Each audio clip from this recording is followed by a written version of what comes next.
Hello students, I am Pooja Phogat. Welcome to my channel the real study easy way to learn. जैसा कि हमने last class में start किया है क्लास 8 का चैप्टर 2 माइक्रो ऑर्गेनिज्म। ये चैप्टर हमारा फ्रेंडली माइक्रो ऑर्गेनिज्म तक कंप्लीट हो चुका है।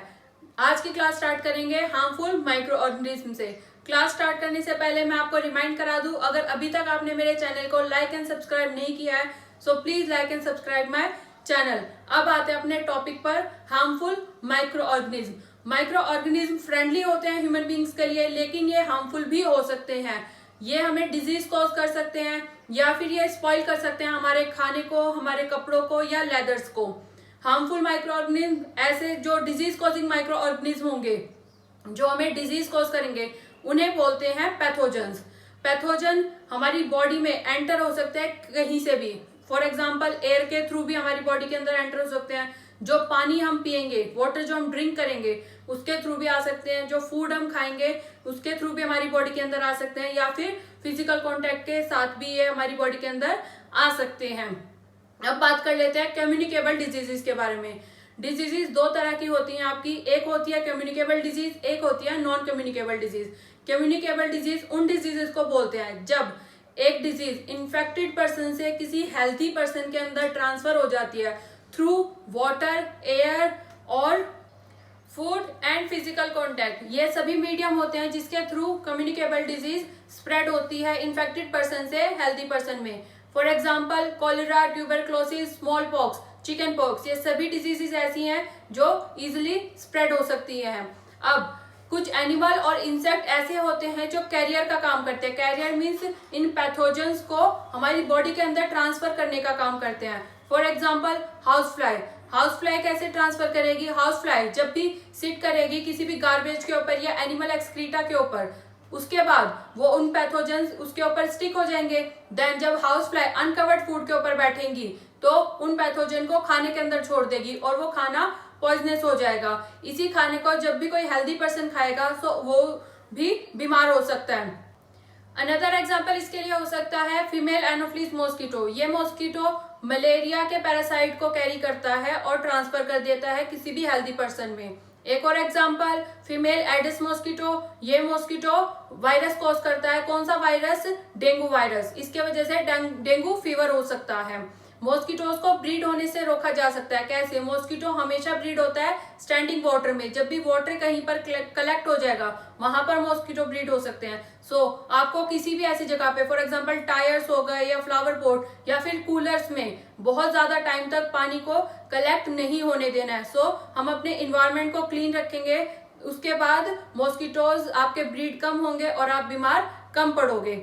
नाउ अब सम कॉमन ह्यूमन डिजीज को देख लेते हैं इस टेबल में। ह्यूमन डिजीजेज में पहला आपका ट्यूबरक्लोसिस। ट्यूबरक्लोसिस किसके वजह से होता है? बैक्टीरिया कॉज करता है इस बीमारी को। और मोड ऑफ ट्रांसमिशन मीन्स किस तरह से ये फैल सकती है? एयर के थ्रू ये डिजीज फैल सकती है, स्प्रेड हो सकती है। नेक्स्ट है मिसल्स। मिसल्स का पॉजिटिव माइक्रो ऑर्गेनिज्म है वायरस और ये भी एयर के थ्रू ही स्प्रेड होगी। Chicken pox. चिकन पॉक्स का पॉजिटिव माइक्रो ऑर्गेनिज्म भी वायरस ही है और ये एयर और कॉन्टैक्ट दोनों से ही स्प्रेड हो सकती है। नेक्स्ट है पोलियो। पोलियो का पॉजिटिव माइक्रो ऑर्गेनिज्म भी वायरस है और ये एयर एंड वाटर के थ्रू स्प्रेड हो सकती है। अब देख लेते हैं इनके प्रिवेंटिव मेजर्स, क्या क्या हम इनके लिए प्रिवेंटिव मेजर्स ले सकते हैं। पेशेंट को कंप्लीट आइसोलेशन में रखना होता है, मीन्स बिल्कुल अलग रखना होता है हेल्दी पर्सन से। Personal belonging of the patient away from those of the other, means जो पर्सनल बिलोंगिंग है मीन्स उसके जो फैमिली रिलेटिव्स हैं उन्हें भी अलग ही रहना होता है इन पेशेंट से। वैक्सीनेशन की जाती है एट सुटेबल एज। वैक्सीनेशन का मीन्स इन्हें मेडिसिन प्रोवाइड की जाती है एज के अकॉर्डिंग। नेक्स्ट बात कर लेते हैं कॉलेरा। कॉलेरा का पॉजिटिव माइक्रो ऑर्गेनिज्म है बैक्टीरिया। ये स्प्रेड होता है वाटर एंड फूड से। टाइफाइड का भी पॉजिटिव माइक्रो ऑर्गेनिज्म भी बैक्टीरिया है और ये भी ट्रांसफर होता है वाटर से। इसके लिए प्रिवेंटिव मेजर्स क्या हो सकते हैं? Maintain personal hygiene and good sanitary habits. Personal hygiene means आप साफ सुथरे तरीके से रहो। Consume properly cooked food and boiled drinking water. अच्छी तरह से पका हुआ खाना खाना चाहिए और उबला हुआ पानी पीना चाहिए। इसके लिए भी वैक्सीनेशन की जाती है। नेक्स्ट डिजीज आ जाते हैं हेपेटाइटिस ए। वायरस है इसका कॉजेटिव माइक्रो ऑर्गेनिज्म, ये भी स्प्रेड होता है वाटर के through. Drink boiled drinking water and vaccination, ये इसके प्रिवेंटिव मेजर्स हैं। नेक्स्ट डिजीज आ जाती है मलेरिया। मलेरिया का कॉजेटिव माइक्रो ऑर्गेनिज्म है protozoa. Mode of transmission mosquito, मैंने आपको बताया था मॉस्किटो मलेरिया को स्प्रेड करता है। नेक्स्ट प्रिवेंटिव मेजर्स इसके, मॉस्किटो नेट का यूज करें, मॉस्किटोज को ब्रीड ना होने दें, कहीं पर भी वाटर कलेक्ट ना होने दें।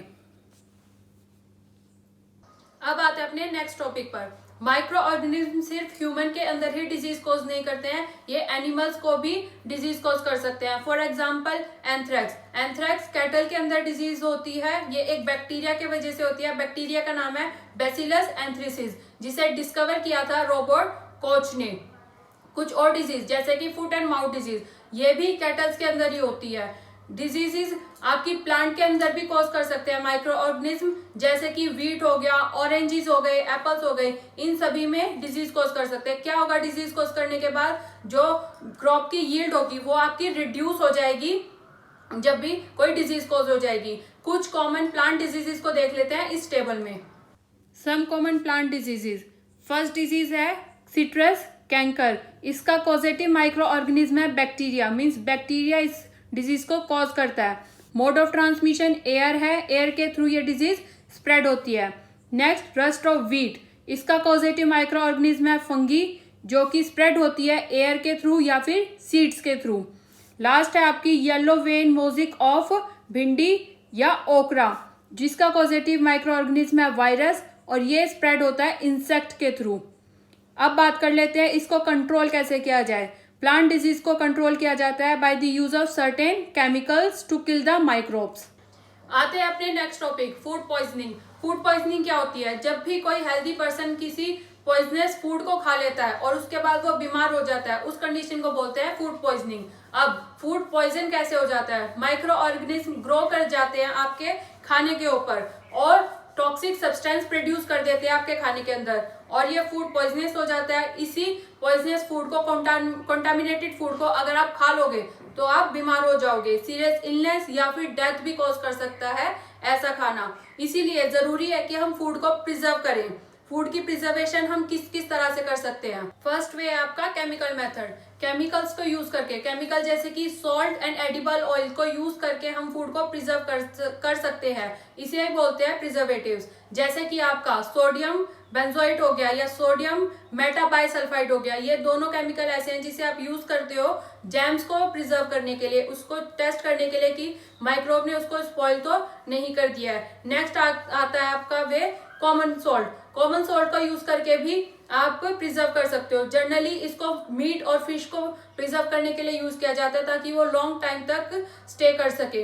रो मैंगो, टैमरिंड या फिर आंवला, इन सबको भी आप प्रिजर्व कर सकते हो by the use of common salt. Next way पर आते हैं प्रिजर्वेशन बाय शुगर। शुगर्स को यूज किया जाता है प्रिजर्व करने के लिए जैम्स एंड जेलीज को। शुगर क्या करेगी? रिड्यूस कर देगी मॉइस्चर कंटेंट को। अगर मॉइस्चर नहीं होगा तो बैक्टीरिया ग्रो नहीं होंगे और वो जैम एंड जेलीज को स्पॉइल नहीं कर पाएंगे। नेक्स्ट वे आता है आपका हीट एंड कोल्ड ट्रीटमेंट। आपने देखा होगा कि आपकी जो मम्मी होती हैं वो मिल्क को बॉईल करके उसके बाद उसको स्टोर करती हैं। ऐसा क्यों होता है? जब मिल्क को हम बॉईल करते हैं तो उसके अंदर जो माइक्रो ऑर्गेनिज्म होंगे वो सभी किल हो जाएंगे और आपका मिल्क लंबे टाइम तक ठीक रह सकेगा। लेकिन जब आप कोई पैकेट का मिल्क ला रहे हो उसको बॉईल करने की जरूरत नहीं होती। ऐसा क्यों? क्योंकि वो एक पेस्चराइज मिल्क होता है। पेस्चराइज मिल्क किसे बोलते हैं? ऐसा मिल्क जिसको बॉईल किया जाता है 70 डिग्री सेल्सियस पर 15 to 30 सेकेंड्स के लिए एंड देन सडनली उसको चिल्ड करके स्टोर कर लिया जाता है। ऐसे मिल्क को आप बोलते हो पेस्चराइज्ड मिल्क और इस प्रोसेस को बोलते हैं पेस्चराइजेशन। इसे डिस्कवर किया था लुइस पास्चर ने। नेक्स्ट वे है आपका preservation by oil and vinegar. Oil and vinegar का यूज करके हम प्रिजर्व कर सकते हैं पिकल्स को, वेजिटेबल्स को, मीट को, फिशेस को। एक और तरीका है जिससे प्रिजर्व किया जाता है, that is storage and packaging. Storage and packaging में ड्राई फ्रूट्स और अब तो बहुत सारी वेजिटेबल्स को सोल्ड किया जाता है सील्ड एयर टाइट पैकेट्स के अंदर ताकि माइक्रोब उसके ऊपर एक्शन ना कर सके और उसे खराब ना कर सके। सो इन सभी तरीकों से आप अपने खाने को प्रिजर्व कर सकते हो। आते हैं अपने नेक्स्ट टॉपिक पर, नाइट्रोजन फिक्सेशन। जैसा कि मैंने आपको बताया, नाइट्रोजन फिक्सेशन एटमॉस्फेयर के नाइट्रोजन को फिक्स कर कर सॉइल को इनरिच करना नाइट्रोजन से, इस प्रोसेस को बोलते हैं नाइट्रोजन फिक्सेशन। इस प्रोसेस को करता कौन है, नाइट्रोजन को फिक्स कौन करता है? एक बैक्टीरिया है जिसका नाम है राइजोबियम। ये बैक्टीरिया आपके नाइट्रोजन को फिक्स करता है। इसके बारे में आपने क्लास 6 एंड क्लास 7 में पढ़ा है। रहता कहाँ पर है ये रूट नोड्यूल्स में रहता है लेग्यूमिनस प्लांट्स की। लेग्यूमिनस प्लांट जैसे कि बीन्स हो गए, पीज हो गए, इन सभी प्लांट की रूट नोड्यूल्स के अंदर ये बैक्टीरिया रहेगा और ये सिम्बायोटिक रिलेशनशिप में रहता है। सिम्बायोटिक रिलेशनशिप क्या होती है? ऐसी रिलेशनशिप जिसमें दो ऑर्गेनिज्म है, दोनों को एक दूसरे से बेनिफिट होगा। अब यहाँ पर दोनों को क्या बेनिफिट हो रहा है? राइजोबियम बैक्टीरिया को तो रहने के लिए जगह मिल रही है, शेल्टर मिल रही है, और जो रूट नोड्यूल्स है उन्हें नाइट्रोजन प्रोवाइड कर रहा है ये बैक्टीरिया, तो दोनों को ही एक दूसरे से बेनिफिट हो रहा है। ऐसी रिलेशनशिप को बोलते हैं सिम्बायोटिक रिलेशनशिप। अब देख लेते हैं नाइट्रोजन साइकिल। ये है नाइट्रोजन साइकिल। एटमॉस्फेयर में 78% नाइट्रोजन गैस प्रेजेंट है, लेकिन प्लांट्स एंड एनिमल इस नाइट्रोजन को एज इट इज नहीं ले सकते, इसे चेंज करना होता है। कैसे चेंज होती है? एटमॉस्फेरिक नाइट्रोजन के ऊपर बैक्टीरिया फिक्स हो जाएंगे एंड देन बैक्टीरिया क्या करेगा? उसको टर्न कर देगा नाइट्रोजन को नाइट्रोजीनियस कंपाउंड में। यही नाइट्रोजीनियस कंपाउंड आपका सॉइल के अंदर चला जाएगा। सॉइल से प्लांट अपटेक कर लेगा इस नाइट्रोजीनियस कंपाउंड को। देन प्लांट अपना फूड प्रिपेयर करता है by the use of process photosynthesis. Animals plant को ईट करते हैं, वो जो नाइट्रोजन प्लांट के पास होगा वो एनिमल्स के पास आ जाएगा। देन जब कोई भी एनिमल डेड होगा या उसका एक्सक्रीटरी प्रोडक्ट जो होते हैं, नाइट्रोजीनियस वेस्ट जो होते हैं, वो सभी सॉइल के अंदर दोबारा मिक्स हो जाते हैं। यहां से बैक्टीरिया उसको फिर से टर्न कर देगा गैसलेस नाइट्रोजन में। फिर ये गैसलेस नाइट्रोजन अगेन चली जाएगी एटमॉस्फेरिक नाइट्रोजन में और फिर से बैक्टीरिया उसको टर्न करता है नाइट्रोजीनियस कंपाउंड में।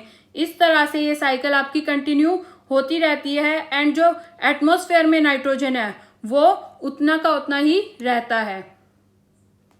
इसी के साथ हमारा चैप्टर होता है यहीं पर कंप्लीट। आज की क्लास में हमने पढ़ा हार्मफुल माइक्रो ऑर्गेनिज्म के बारे में, कैसे एनिमल एंड इंसेक्ट कैरियर का काम करते हैं, फूड पॉइजनिंग कैसे होती है, फूड प्रिजर्वेटिव मेथड्स के बारे में, नाइट्रोजन फिक्सेशन के बारे में एंड लास्ट में नाइट्रोजन साइकिल। किसी भी टॉपिक को समझने में अगर आपको कोई भी डाउट है, कोई भी प्रॉब्लम है, उसे कमेंट बॉक्स में कमेंट करें, मैं एक्सप्लेन करने की कोशिश करूंगी। तब तक के लिए मेरी वीडियोस को लाइक एंड शेयर करना ना भूलें ताकि ज्यादा से ज्यादा स्टूडेंट्स को एजुकेशन मिल सके। अगर अभी तक आपने अपने channel the real study easy way to learn को सब्सक्राइब नहीं किया so please subscribe the channel and don't forget to press the bell icon ताकि मेरी सभी वीडियोस का नोटिफिकेशन आपको टाइम टू टाइम मिलता रहे। Thank you so much.